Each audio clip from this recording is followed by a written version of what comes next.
Kegiatan KPK baik pencegahan, penindakan, dan kelembagaan pada pekan ke-2 Agustus tahun 2022. Terangkum dalam KPK 24 jam.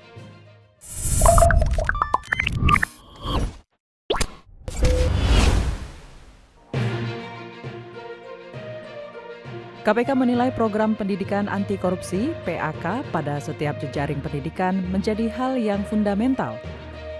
Hal ini disampaikan oleh Ketua KPK Firly Bahuri dalam laporan pencapaian semester 1 pada Deputi Bidang Pendidikan dan Peran Serta Masyarakat. Strategi implementasi pendidikan anti korupsi (PAK) pada pendidikan formal diharapkan dapat menghasilkan dampak nyata pada 5 hingga 10 tahun ke depan. Tujuan utamanya ialah menimbulkan sikap dan perilaku anti korupsi peserta didik dan terbentuknya sektor pendidikan yang berintegritas. KPK menerima audiensi dan silaturahmi kelompok mahasiswa Forum Sekjen Cipayung Plus di Gedung Merah Putih KPK Jakarta. Pertemuan tersebut digelar dalam rangka membangun peran mahasiswa terhadap perilaku tindak pidana korupsi yang dapat menghambat pembangunan nasional. Ketua KPK Firly Bahuri mengatakan KPK memerlukan dukungan dari segenap pihak termasuk perguruan tinggi agar pemberantasan korupsi yang dilakukan dapat memberikan dampak yang signifikan.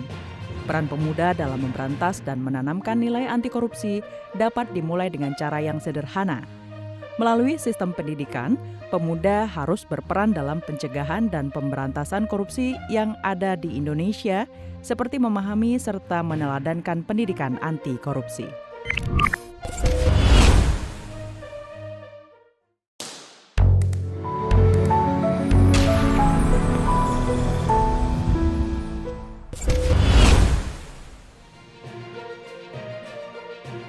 KPK mengajak kader Partai Perindo menginternalisasikan nilai integritas dalam kegiatan partainya. Hal ini disampaikan saat membuka kegiatan politik cerdas berintegritas PCB terpadu bagi Partai Persatuan Indonesia atau Perindo di Gedung Pusat Edukasi Anti Korupsi KPK. Partai Perindo jadi partai ke-12 yang mengikuti rangkaian PCB.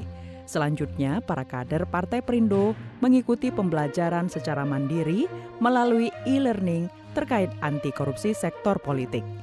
Pada tahap ini, setelah mengikuti pembelajaran mandiri, setiap individu mampu membuat rencana aksi apa yang akan dilakukan untuk mengimplementasikan nilai-nilai integritas dalam kehidupan berpartai politik.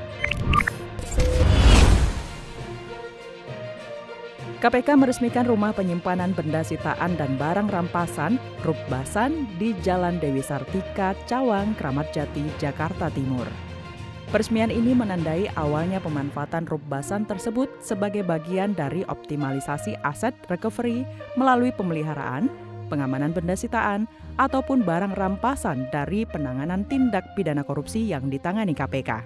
Ketua KPK Firly Bahuri menjelaskan dengan pemanfaatan Rupbasan baru ini, harapannya kondisi benda sitaan atau barang rampasan bisa lebih terawat dengan baik, sehingga bisa mengurangi depresiasi nilai aset pada saat proses lelang. KPK tidak hanya menghukum pelaku dengan pidana penjara saja. Untuk memberikan efek jera, para koruptor harus mempertanggungjawabkan perbuatannya dengan mengganti seluruh kerugian negara yang telah dinikmatinya.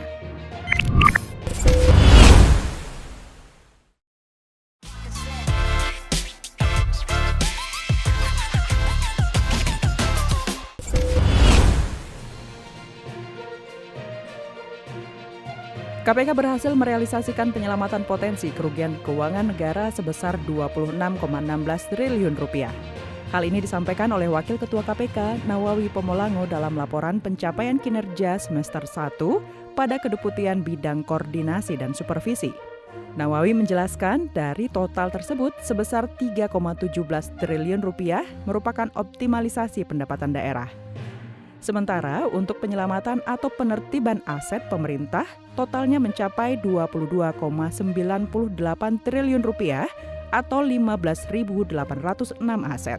Beberapa kegiatan yang telah dilakukan sebagai bentuk koordinasi dan supervisi meliputi penyelamatan danau prioritas, perbaikan tata kelola pertambangan, serta adanya supervisi perkara pada tindak pidana korupsi.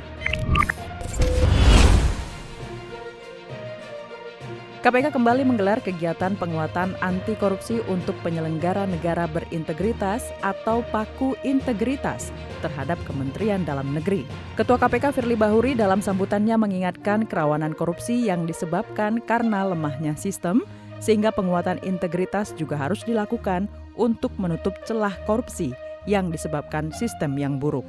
KPK berharap ke depannya dapat tercipta budaya anti korupsi di lingkungan kementerian lembaga, karena pondasi pendidikan anti korupsi yang KPK bangun mengikuti ruh pada Undang-Undang Dasar 1945 yang diharapkan dapat tertanam nilai-nilai integritas pada individu jajaran Kemendagri.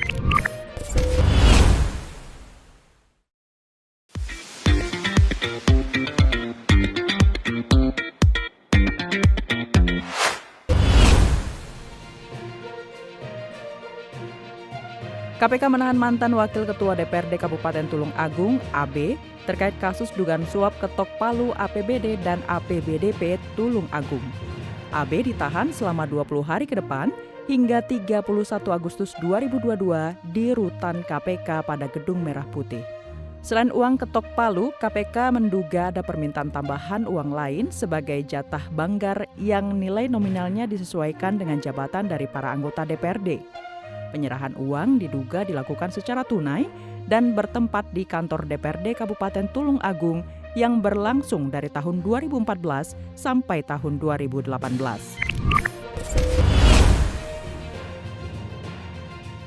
KPK menetapkan Bupati Pemalang, Jawa Tengah, MAW, dan 5 orang lainnya sebagai tersangka kasus jual beli jabatan.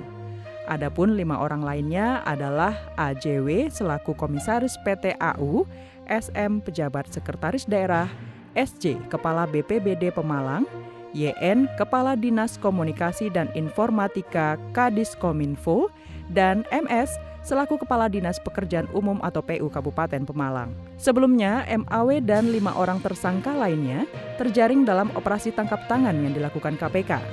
KPK mengamankan uang tunai Rp136 juta, rekening mandiri atas nama AJW berisi sekitar Rp4 miliar, dan setoran uang atas nama AJW sebesar Rp400 juta.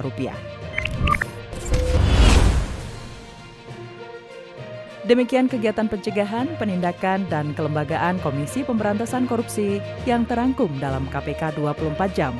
Salam anti korupsi.